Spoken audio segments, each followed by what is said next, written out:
Hello, and thank you so much for joining us today for the 2021 Workland School of Education Annual Distinguished Research Lecture. My name is Anila Omarlien. I am the President and Chief Executive Officer at the Center for Newcomers. I'm also the chair of the Calgary ESO Newcomers Collaborative and had the great honor for the past year of being the co-chair of the Calgary COVID table. I'm so happy to be here tonight as your moderator, as this topic is extremely important to me as the Center for Newcomers works with immigrants and refugees to our city. I would like to acknowledge that we are on the traditional land of Treaty 7. We are all Treaty 7 people. That includes the Blackfoot Confederacy, which comprises the Kainai, the Piikani, and the Siksika First Nations. We are also home to the Stoney Nakoda, which are the Bearspaw, the Chiniki, and the Wesley First Nations. And of course, in closest proximity to us is the Tsuut'ina Nation. Calgary is also home to Métis Region number 3, and all of us that choose to make Calgary the great place that it is and choose to live here. The University of Calgary is situated on land adjacent to where the Bow River meets the Elbow River, and that the traditional Blackfoot name for this place is Mohkinstsis, which we now call the City of Calgary. I'd now like to turn our attention to why we're all here today, which is tonight's program. Canada's cultural diversity is, of course, reflected in the classrooms of our nation. And while the complexity poses certain challenges for families and educators, Dr. Rahat Zaidi believes it also offers great opportunity. Dr. Zaidi is committed to prioritizing her teaching, research, and outreach within scholarship that reflects innovations in pedagogy that address new ways of achieving equity, diversity, justice, and inclusion. As a result, her research focus has permitted her the opportunity to engage directly with schools and communities, focusing on teacher education and constructing inclusive pedagogies that serve newcomers to our society, specifically immigrants and refugees. Dr. Zaidi's research helps to reinforce and recognize that newcomers tend to exist, unfortunately, often as silos. Not all the time, but there is a lot of silos that we do see within larger populations. And that with large immigrant families in Canada that are trying to maintain their cultural, religious, linguistic practices in their own homes, while also leading public lives in the community. That certainly is the lived reality that I lived with, being a child of born and raised here of immigrant parents. And it's certainly something that we continue to see, 40 odd years later, working with so many newcomers that are new to our city and to our country. And consequently, of course, these two domains are often at odds with one another. Dr. Zaidi's scholarship essentially works towards collapsing these silos among homes, communities, and schools, where a newcomer can fully express their unique identity in any context. United by our diversity, building connections through culture, language, and education will be a sharing of stories and research, highlighting voices from communities too often overlooked. Dr. Zaidi's research has impacted so many new Canadians on their quest for a sense of belonging and identity, and is extremely relevant in the context of us knowing that we're already at almost 1 in 2 Canadians being either an immigrant or a child of an immigrant. At the end of this presentation, there will be a time for questions. We invite you to submit questions using the Q&A function. The chat feature, as some of you have already utilized, is open, and you can definitely, connect with other participants and and your colleagues and everyone else utilizing the chat function as well. And of course, you might have noticed that we are recording this evening's event, just so that you are fully aware if you didn't see that. Now, it is my great pleasure to invite Dr. Sylvie Waugh, Professor and Associate Dean, Research at the Workland School of Education, to introduce tonight's speaker. Thank you. Thank you. Bonsoir et je vous souhaite la bienvenue à cette présentation. Tonight's program is just one of the many examples of how the Workland School of Education has impacted our communities by making a difference in teacher education and in the lives of students. As the Associate Dean of Research at the Workland School of Education, I am pleased to introduce Dr. Zaidi, recipient of the Distinguished Research Lecture Award. This award is a prestigious acknowledgement given annually by the Workland School of Education to one of its scholars. The award recognizes a scholar who has made a standing contribution to research and community by advancing and leading educational research. Dr. Rahat Zaidi is professor and chair of language and literacy in the Workland School of Education. Her research expertise focuses on multilingual literacy that clarify intersectional understandings across social phobia, diversity, immigration, and pluralism. Through her research, she advances social justice and equity, transculturalism and identity, positioning in immigrant and transcultural contexts. Dr. Zaidi's scholarship has been published in journals such as the Journal of Literacy Research, the Reader Teacher, the Journal of Early Childhood Literacy, and the Journal of Early Childhood Research. Her published books include Anti-Islamophobic Curriculums, and she has also co-edited 3 books. First one, Literacy Lives in Transcultural Times. Second, Framing Peace, Thinking About Enacting Curriculum as Radical Hope. And third, Thinking About Enacting Curriculum in Frames of War. Finally, she is the recipient of the Social Justice and Teacher Education Award for the American Educational Research Association. She received the City of Calgary Education Award and the prestigious Alberta Teachers Association Education Research Award. And now, she is the recipient of the 2021 Workland School of Education Annual Distinguished Research Lecture Award. Please join me in welcoming Dr. Rahat Zaidi. Thank you so much, Sylvie. I'm just going to take a minute here to set myself up. Just bear with me.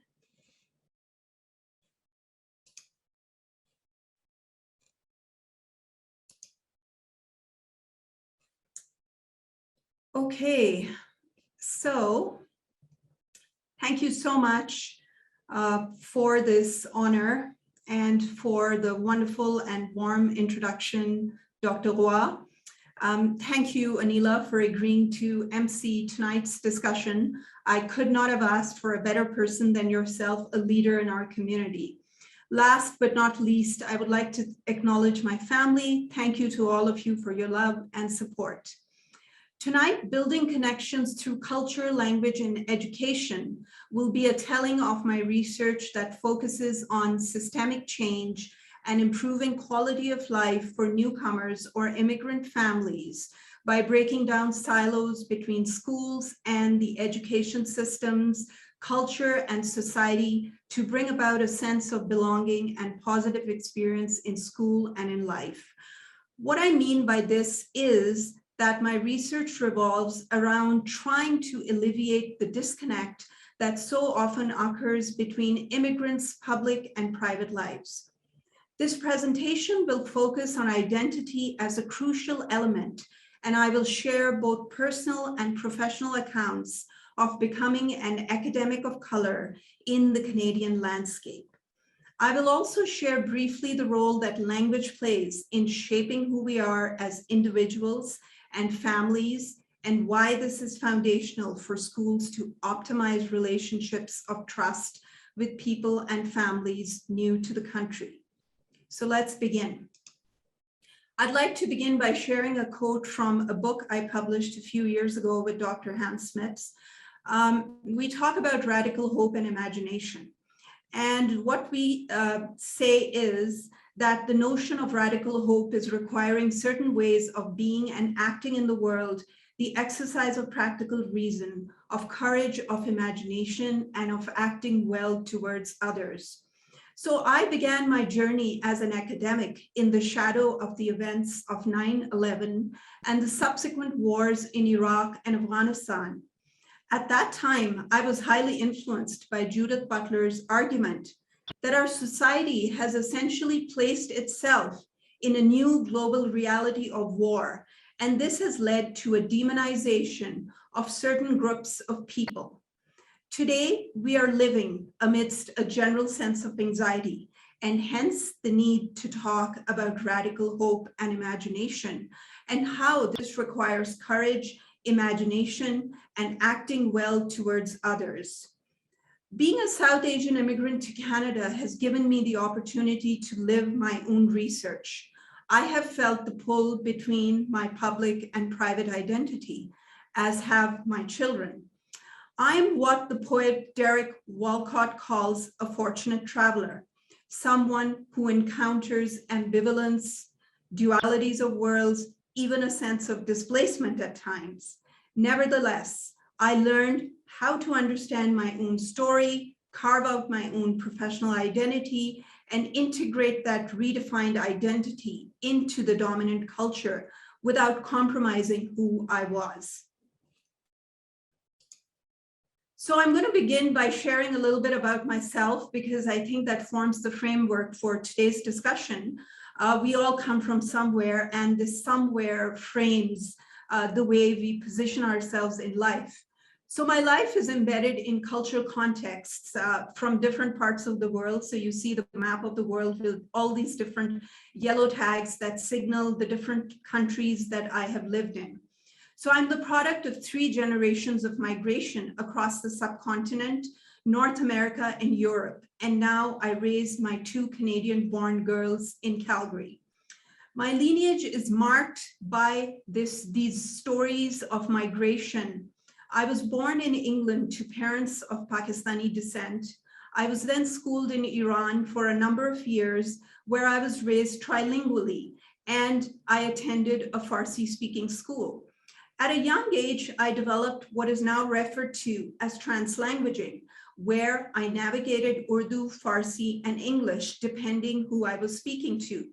So my story of languages is a complex constellation of cognitive and social experiences embedded in cultural contexts. As a teenager, I was raised in Pakistan, where I began to develop a clear sense of the multiple identities that were now a mark of who I was becoming. I was a student in classrooms where we read a great deal of literature handed down as a legacy of the British Empire, and which served to reinforce the cultural background of my English language use. It was within this context that I was living a classic example of a person bound by the societal norms of the day, norms that recognize the English language as the power broker. Language became a passion and opened the door to an exploration that actually led me to the Western world. I began my journey of learning French as an adult, and ultimately found myself at the Sorbonne in Paris in the Department of French, where I pursued a PhD in the didactics of languages and cultures. During the past 2 decades, I've had the privilege of working in an environment that holds incredible opportunities to pursue. It's really amazing, the kind of opportunities that this province has offered.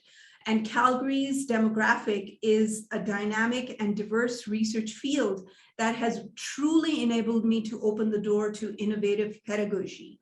So this takes me to the research context that I wanted to share a little bit with you about. So Calgary, as Anila mentioned right in the beginning in her introduction, is a really dynamic city. For those of you joining us internationally today, Calgary has more than 50% of the population that represent neither English nor French as their first language. So in the last 2 decades, school demographics have changed dramatically. And today, educators need to recognize that the classroom norm consists of a multilingual and multicultural student core. So my research agenda maintains that it's important that educators be cognizant of the divide that exists between newcomer students and those who were born in this country and work towards building trusting relationships among home, school, and community. So, I'm going to just share a little bit about what this means. So this includes a renewed examination of the language and literacy learning process, expanding linguistic awareness, and removing monolingual outcomes. This area has dominated much of my research. I've been absolutely passionate about this as I explore, among other things, cutting edge and new alternatives to a traditional literacy program that has historically been entrenched in monolingual perspectives. So I maintain that the languages spoken by multilingual students represent great value in terms of a resource to our community. Based on this assertion, I was able to conduct a series of highly successful research projects using what are called dual language books as a basis to accomplish my goal.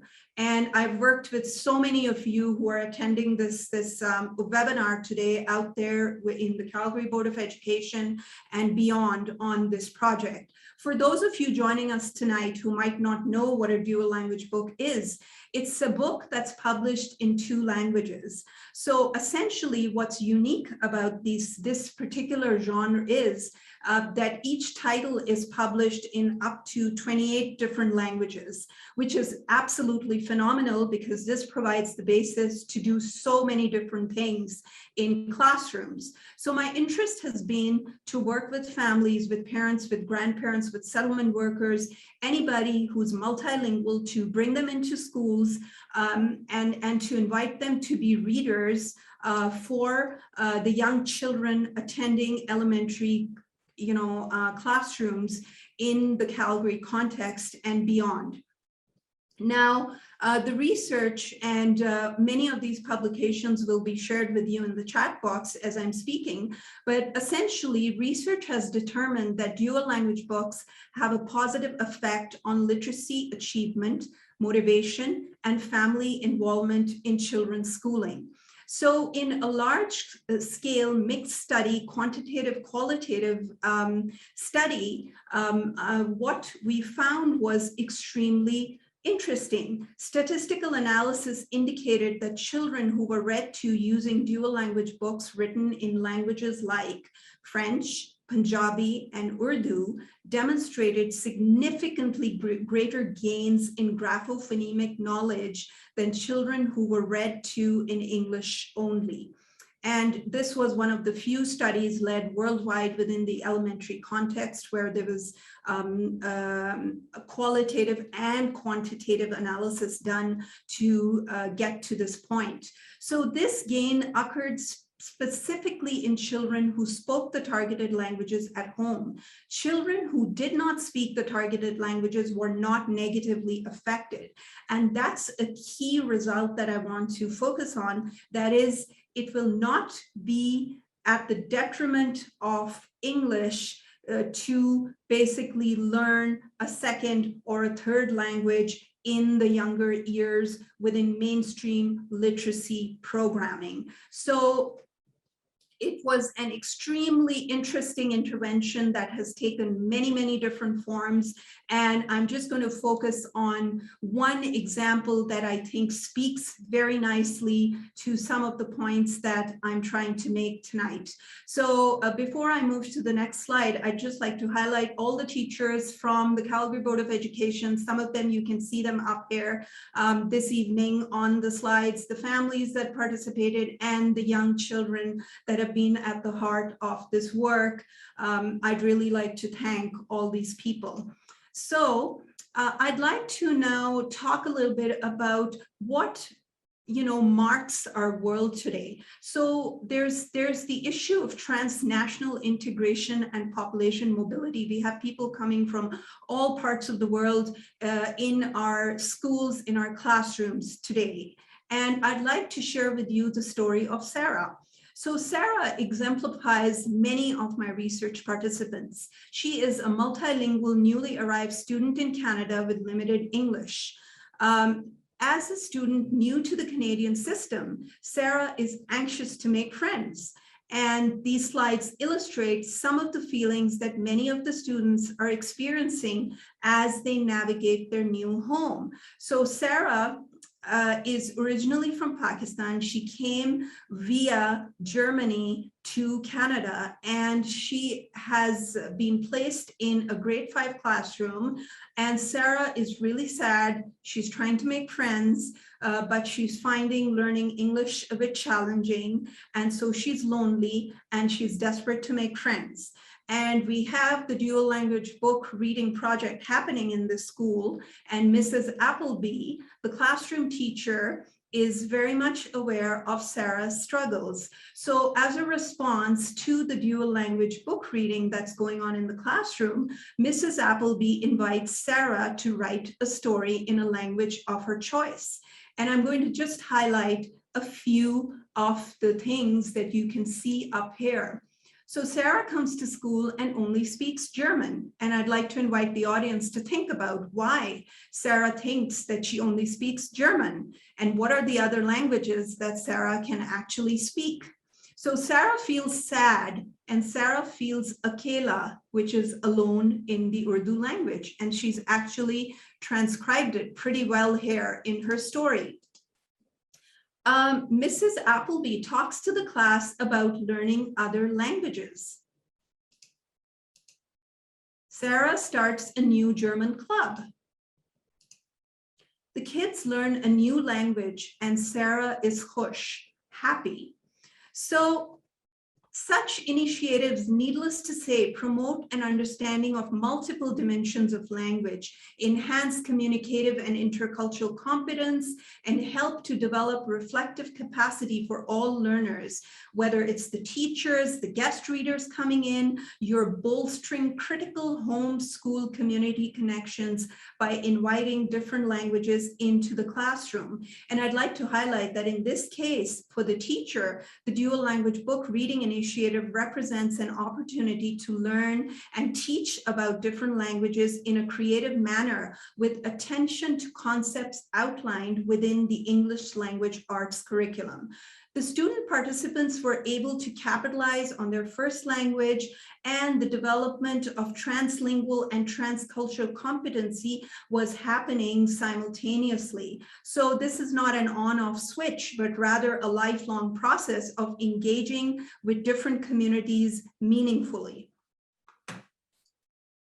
So I'd like to then move on to another component of my work, which is parents. That's been a great interest to me personally, as I find that newcomer parents are often silenced, they're invisible, they're not, we never hear their voices in mainstream schools and parent councils. So based on that interest, I moved on to the newcomer parents' engagement with school.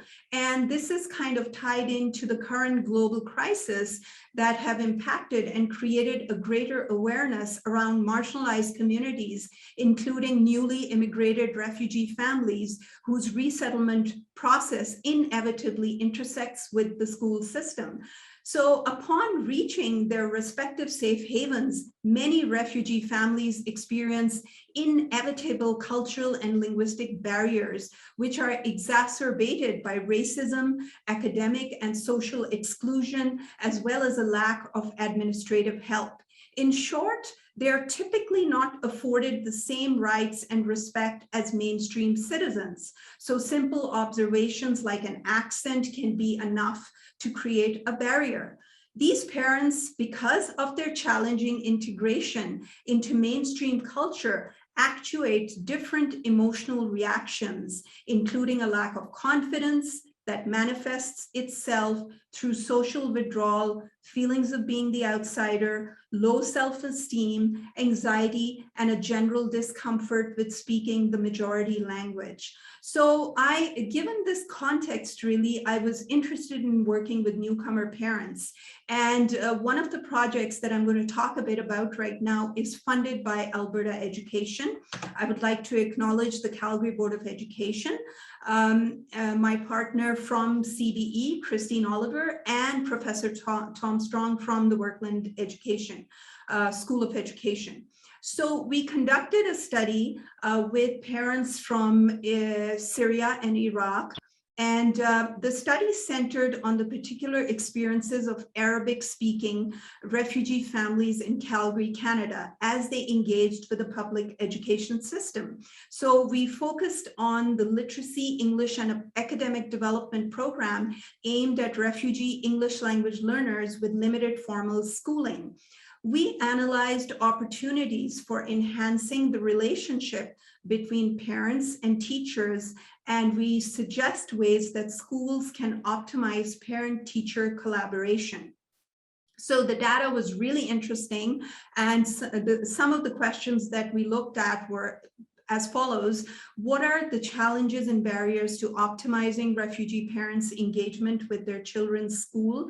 What are some proposed solutions? So we sat down with the teachers who taught in the program. We sat down with the parents who were Arabic speaking, and we had Arabic research assistants working with us who basically facilitated the entire discussion in Arabic. We had segregated focus groups taking into account culturally responsive ways of working with communities where the men were interviewed separately, the females were interviewed separately. We provided halal food, and we sent out invitations in Arabic. So basically, I'll just give you a snapshot of what some of these invitations looked like. So here you see a sample of the invitation that was sent out. And we have the LEAD program that is an amazing program in the Calgary Board of Education. So the data reflected the importance of and criticality of optimizing parental-school relations to benefit children's education. The reflections of the parents, teachers, and in-school support workers were triangulated, and by using narrative, we were able to interconnect the themes and discover shared findings that address the educational experience of refugee families. And this has been one of the most amazing experiences that I've had in my career. And I'd just like to share some of the thoughts that are coming directly from these parents. And you see these quotes up here. Essentially, they're reflecting language barriers, lack of communication. There's a low level of literacy that the parents are already struggling with. They're highlighting that they do not feel comfortable coming into the school, and that generally understanding the role that refugee parents can potentially play in the Canadian system is really something that we have to work on. So language seems to be the #1 barrier, and the lack of interpreters in the schools is a very big issue. Often the child is functioning as the language broker between the parent and the school and back and forth.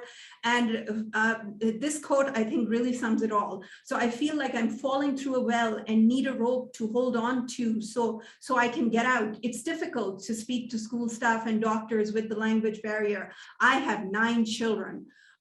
Similarly, they seem to be preoccupied with issues of basic necessity. Let me know, will I have shelter over my head? Am I going to be safe? Will I have food the next day on my table? So these are really things that stood out for me as I listened to these conversations and we unpacked what we were learning. And there are also stories of resilience that emerged as we began talking to them. So for example, there was a woman a mom who basically worked on her English, and then she came back to the school and she told the teacher, I can speak English now, I'm confident, and I'm here to take control of my children's education.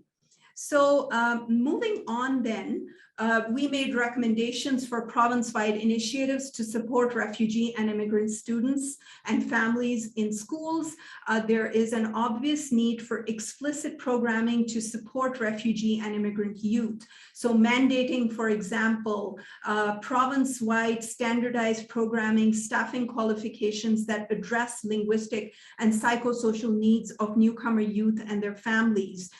Leadership and teacher training is equally important. So developing things like empathy, culturally responsive pedagogy, language learning methodologies, trauma-sensitive initiatives, and other leadership strategies. And needless to say, the third point would be the local school board support system, where we need to expand board and in-school settlement best practices province-wide. So this includes things like enhancing interpreting services, providing more in-school settlement programs, providing more diversity support workers, and assessment and welcoming centers.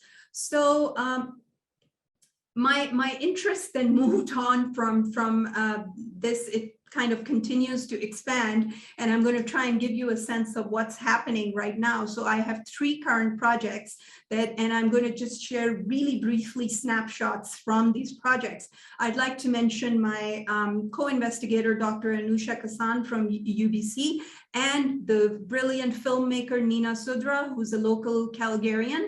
And we are conducting some very innovative, methodologically innovative research with newcomer immigrant families in Calgary right now, funded by the Social Sciences and Humanities Research Council. I'm also busy working with Michelle Veroba in Brooks on a project funded with by Alberta Education, and I'm going to just briefly share a few methodological and other highlights that are coming directly from the field. So let me just briefly talk a bit about what we're doing with our filming project. So we're working on something called cultural probes. So what this means is that we're working with newcomer families where we're providing them with packages that have things like maps, journals, pictures, artifacts. We refer to these packages as cultural probes, and methodologically it's stemming from an arts-based ethnography where we're trying to engage with refugee and newcomer parents in innovative ways. We're trying to get their stories to the forefront through things like maps, where we're asking them to mark really places in the city where they feel safe, where they feel happy, where they feel, you know, surrounded by community. They're journal writing, they're taking pictures, they're providing us with different artifacts. And we also have a filmmaker who's working on a documentary currently called Bridging the Gap, so our purpose in doing all of this is really to tell their stories through their voices and really provide a holistic perspective that's also coming from a positive approach and not a deficit perspective. So I'd like to share with you the story of Lula and her family. We've been conducting interviews with Lula and her family, and Nina Sudra, the filmmaker, has actually visited the family and has begun shooting within this family home in preparation for the documentary that we're working on. But I'd like to, more than anything, highlight a little bit about Lula's challenges and tell you a little bit about the resilience that this family has demonstrated. So Lula fled her home, and you can see her here. She's sitting up on the couch. Lula fled her home, Ethiopia. She's of Oromo ethnicity, and she fled her home at the age of 17. She had some elementary education in Ethiopia. She was in a refugee camp in Kenya for approximately 10 to 12 years. 2 of her children were born in the camp. The younger twins were born while living in Nairobi. She came to Canada as a government-sponsored refugee as a single mother with the 4 children 10 years ago. She's unsure of her exact age, but believes she's in her early 40s. Recently, her partner from Ethiopia and the father of the twins has joined the family in Canada. She returned to Ethiopia for the first time since she fled at the age of 17 this past summer, July 2021, to visit her parents and other family members. So the story that Lula shared with our team in this particular visit, where they're having a tea ceremony, and you see all the things that are on display for this ceremony, is about their first Christmas in Canada. So they were invited to the Christmas themed movie outside of school time by the teacher of their oldest daughter, who is in the lead program at a local high school in Calgary. So the teacher had developed a relationship with this family in part because of the high needs of this individual student, but also because the mother was very interested and involved in all of her children's schooling experiences.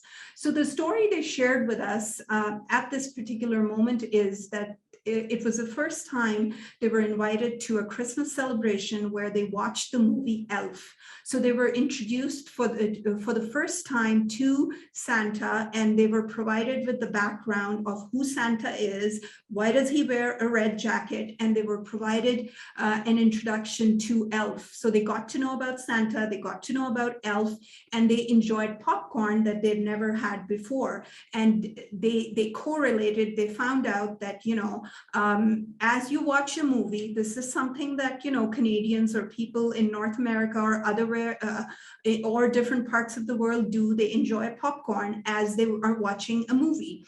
So they were, you know, really happy about this. And the daughter that you see up here was really smiling and laughing and recounting the story with an excitement, because they were so happy to have discovered this cultural aspect that perhaps they would have been unaware of had they not gone to this viewing of Elf in the school. Hence the importance of inviting people into a context, getting them to be comfortable, taking the time to explain things to them, and then trying to build a relationship so that they in turn can teach other people who are new in the country different aspects of the Canadian culture or share something about their own culture. And then last but not least, they shared with us that in the Ethiopian culture, they actually have something that's very similar to popcorn that we found interesting.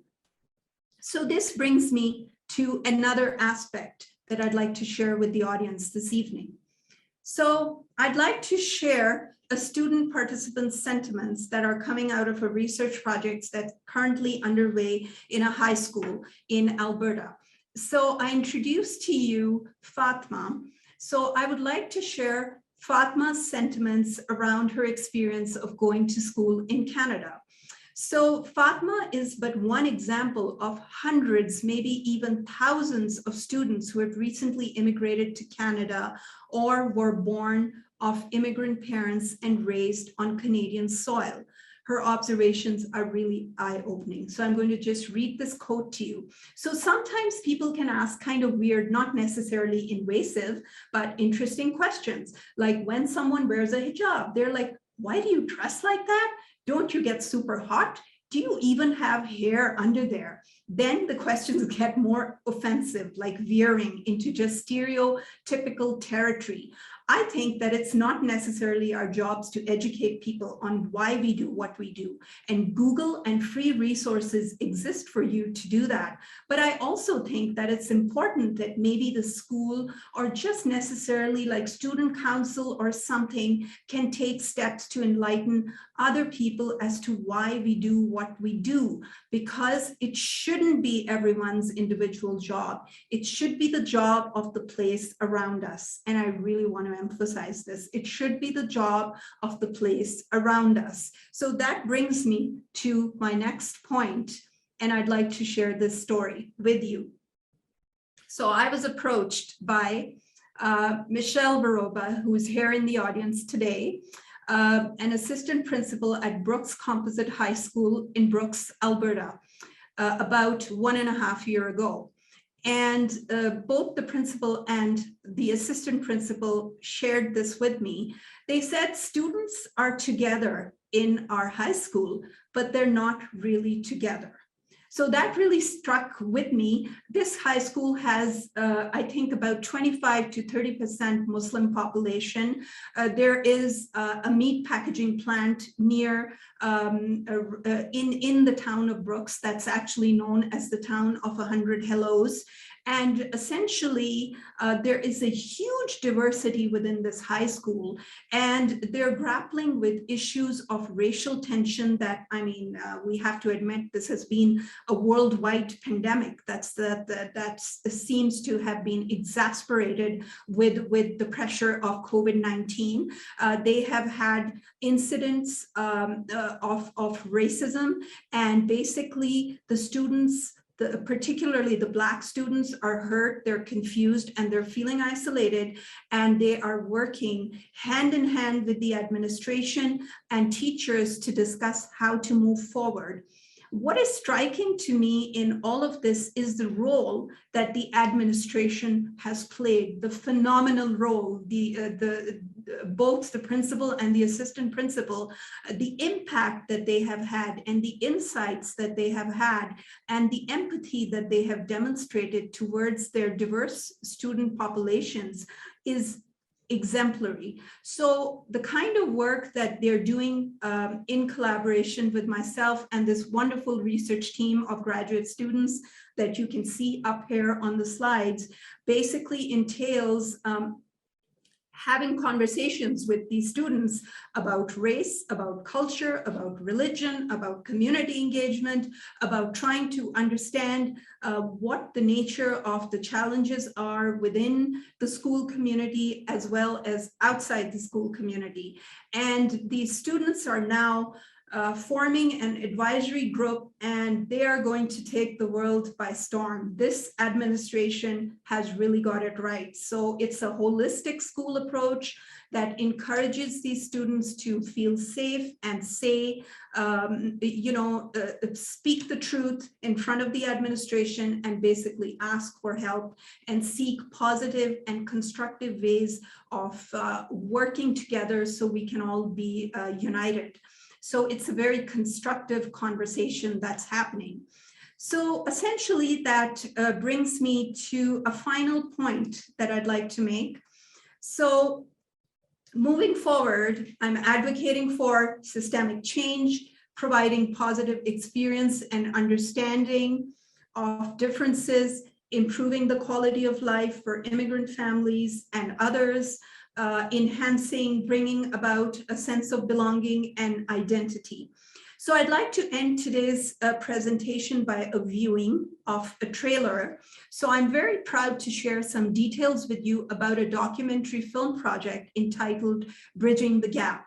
Myself and Dr. Anusha Kasan have partnered with film producer Nina Sudra to examine immigrant anxiety and trauma as they relate to wellness and mental health. This film project strives to empower newcomer families by sharing their stories of resilience and hope in their own words. The goal with this documentary is to foster productive and positive relationships between resettled families and school and university partners. The film product will create a professional development resource accessible on multiple platforms for school boards across Canada, offering them a resource to use when exploring newcomer families' successful integration into the school system. So this project is currently underway with the support of the Social Sciences and Humanities Research Council of Canada, and we're basically looking at expanding the scale and the scope of the project. And I'd like to share this video with you. And basically, we're looking at garnering more support for this important work, and your donations are most appreciated. Anila and I will engage in tonight's Q&A following this video. So thank you for your time, and I'm going to just play this for you next.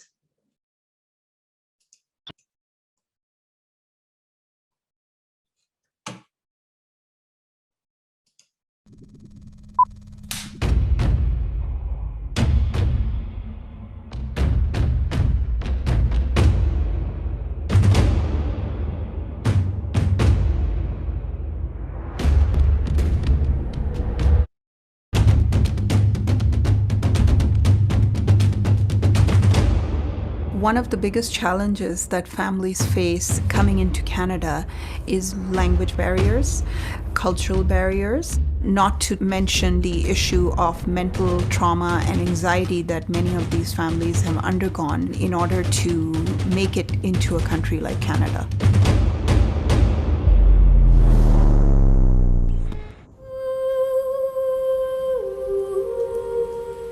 With this rise in newcomers, it's pretty obvious that there needs to be a focus on things like community engagement, academics, hand in hand with people like teachers, administrators, policymakers, schools, and more broadly, people in the society need to work together to improve the lives of those coming into the country. The documentary is really a crucial piece in all of this because it's going to tell the story through the voices of the people who are basically going through these experiences and provide a more holistic picture of what this experience really looks like for them. If you support this project, you're enabling us to bring it to completion and then share the results not just within Alberta, but nationally and internationally. That is huge. Enhancing a global understanding of how do you work with people who are different but are also similar, working in a way that we want to be united at the end of the day. That is what Bridging the Gap is all about.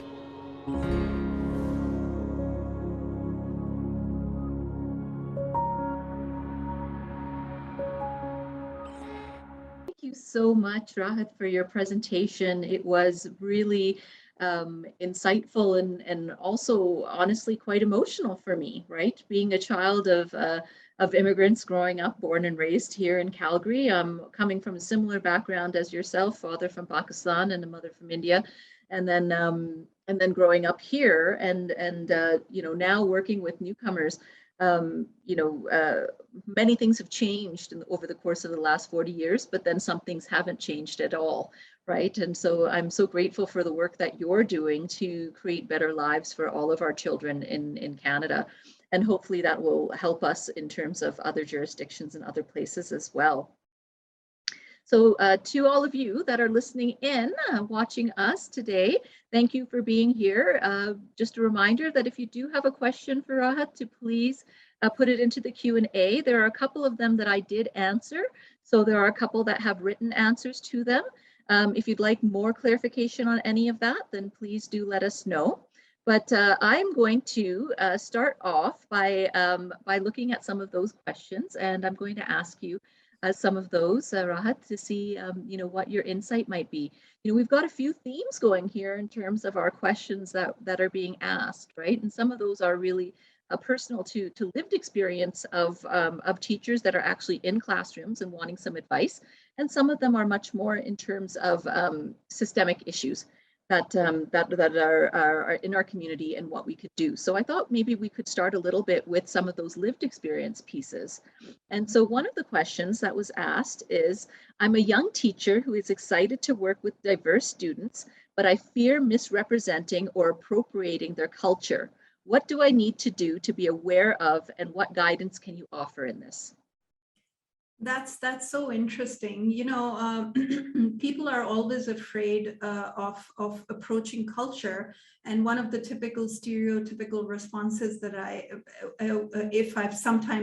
I've worked with things like, you know, focusing on identity, or let's talk about our backgrounds, or let's talk about our culture. Sometimes I get responses like, well, I don't have a culture.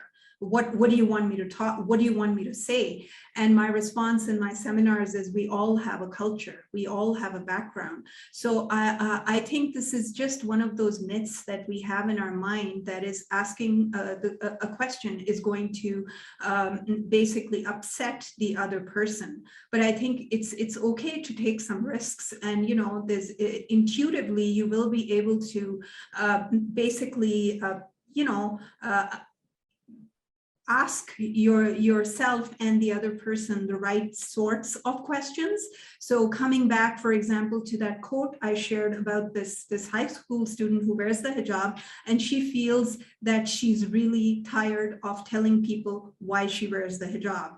And so that would be one of those topics where I would say, well, you know, I think there is a baseline for the kind of information that you should be having in today's world. So for example, what are some of the major countries that are represented in your school demographics? Where are these kids coming from? Are they bilingual? Are they multilingual? Do you know something about the languages that are spoken in your school? If you don't, then I think, there's a sense of complacency that is, that's not our job, but in fact, that is very much a part of your job description. That is at least being aware of your surroundings and educating yourself. So I would begin by that, like the onus is on you to educate yourself, and then slowly, intuitively, you'll know what questions to ask people. Great, thank you so much. You know, and I think that that's part of this whole, as we've gotten a lot bigger in our society, you know, when my family first started arriving from Pakistan, it was 1963.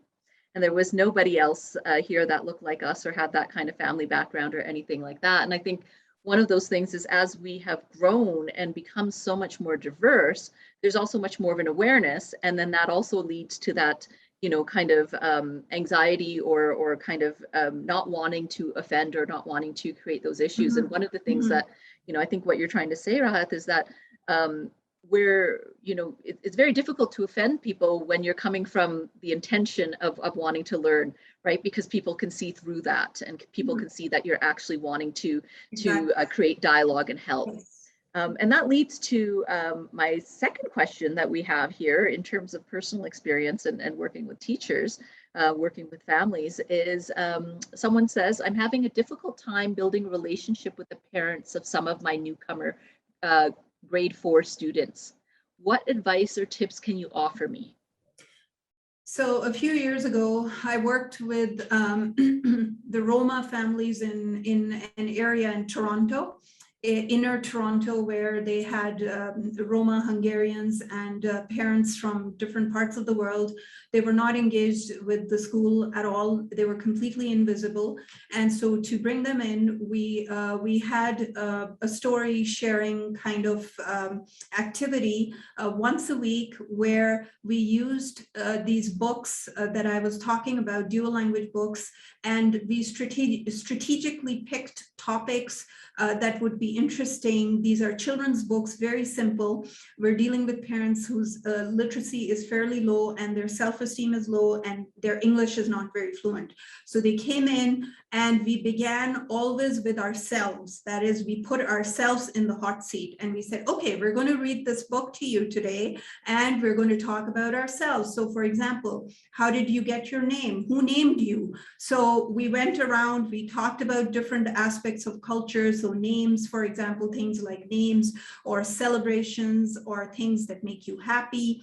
And essentially at the end, what was phenomenal about this was that the parents who were a part of this actually wrote their stories, their bilingual stories, and then they practiced and then they presented their stories to the entire school. So that's an example of, you know, the kind of work you can do with communities. And, you know, and thank you for that, because I think the more that we can ask and get involved, you know, and get people involved, the better it is. And, you know, that reminds me very quickly of a story when I was in grade 1. And at that time, the teacher was trying to get us all involved. But, you know, the type of question you ask is extremely important, right? So asking about celebrations and what do you celebrate is very open-ended. But what she had asked us at that time, and I'm talking back in 1985, was, how do you say Christmas in your language? Okay. And of course, a lot of people now, we know, don't have Christmas or don't know. And I, of course, had no idea how to say Christmas in Urdu. And so I was thinking and racking my brain. And when it came to me, and Rahat, because you speak Urdu, you're going to find this really hilarious, because my mother still talks about this, because I came home and told her what happened and I was mortified. I said kishmish. Oh. Which actually means raisin. Okay. For for my grade 1 mind, that was the only way to get me off of the spotlight, right? So even in terms of asking these questions, I think it's important to make it much more open-ended, right? So because for now on, my family members that have now become very, very diverse, with Christians marrying in and everything, sometimes people do wish me a Merry Raisin, just for fun. So moving on, similar, there was a couple of questions around Indigenous context and indigeneity, and I know that the Workland School of Education does a lot of work with new teachers and in the school system around Indigenous ways of being. So, we put some information into the Q&A about that, but one of the questions that Barb asked was, she says, I'm wondering if the technique that you're outlining could be used to maintain Indigenous languages as well. Do you have any insight on that? So, I mean, these are two very separate contexts. The Indigenous context is really a unique context that has a very intimate relationship with land that the multicultural, population does not have.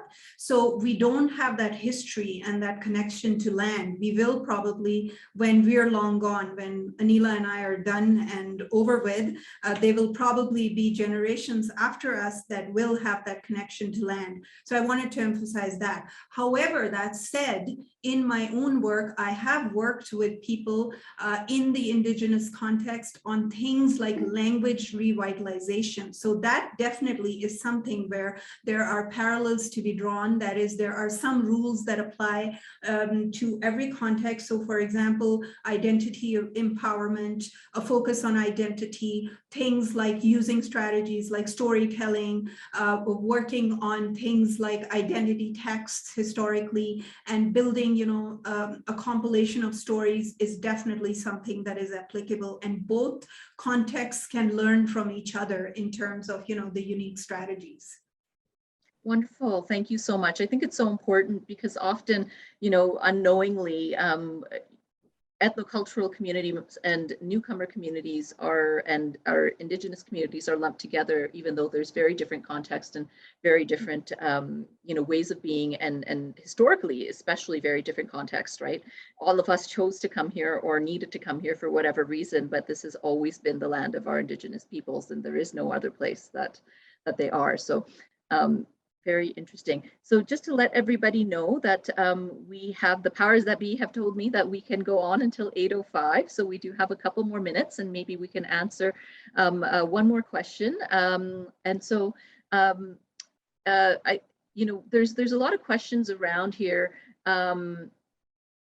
around systems and the systemic approach. And I know that you talked a lot about, recommendations around how to change some of the systemic issues and the systemic policies. But, I guess kind of putting a couple of these different questions into here is,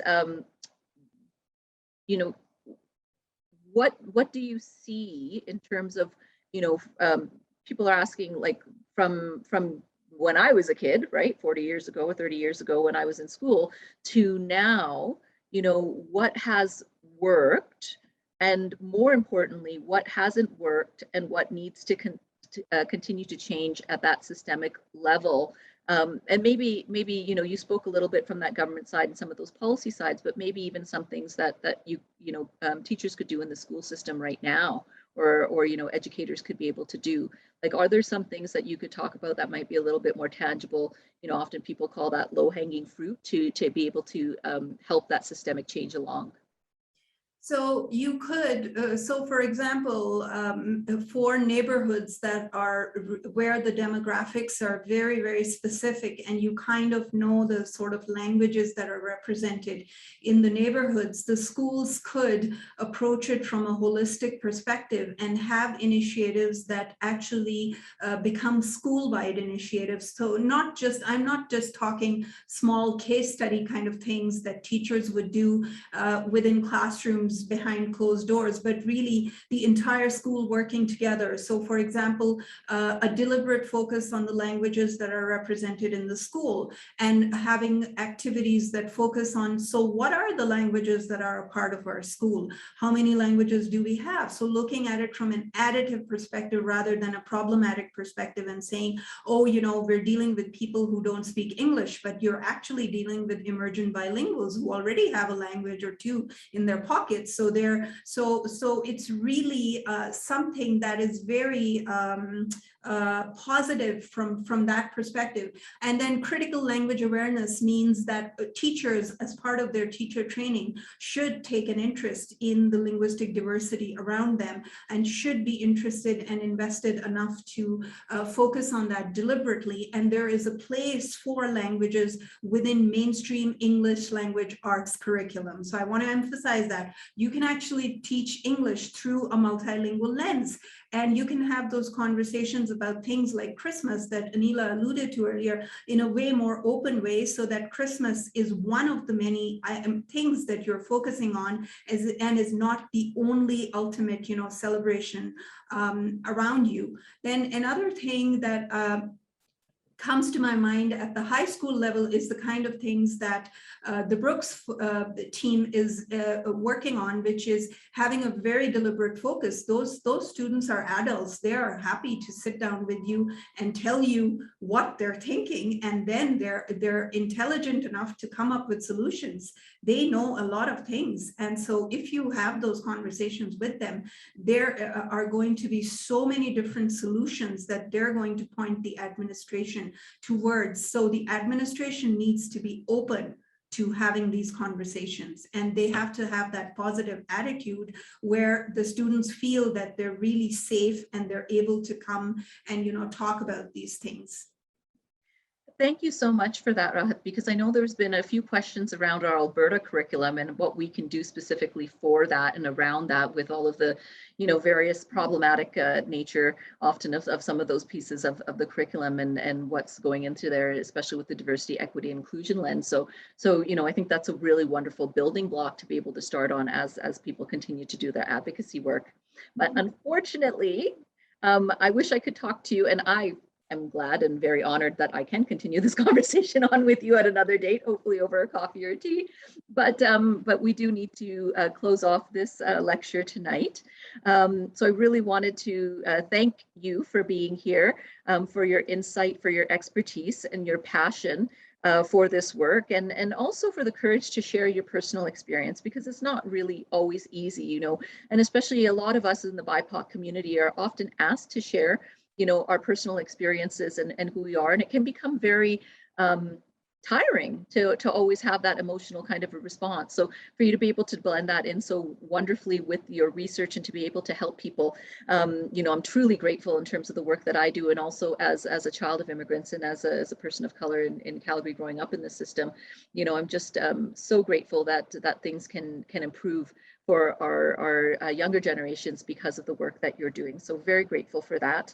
I want to apologize for everyone whose you know, questions we didn't get to answer. I'm sure somebody will put into the chat how you can connect with the university, how you can connect with me if there's something you want to know about the Center for Newcomers or some of the work we're doing with Afghani refugees right now with the Afghani refugees. Sometimes people say they don't understand my accent when I say that. So, you know, so the Afghan refugees and what that looks like. You know, and with that, you know, just wanted to say, thank you for sharing your Thursday evening with us, everyone. I hope you have a wonderful, wonderful time for the rest of the evening and a great weekend ahead, and everybody is safe and sound. Thank you. Have a good night. Thank you.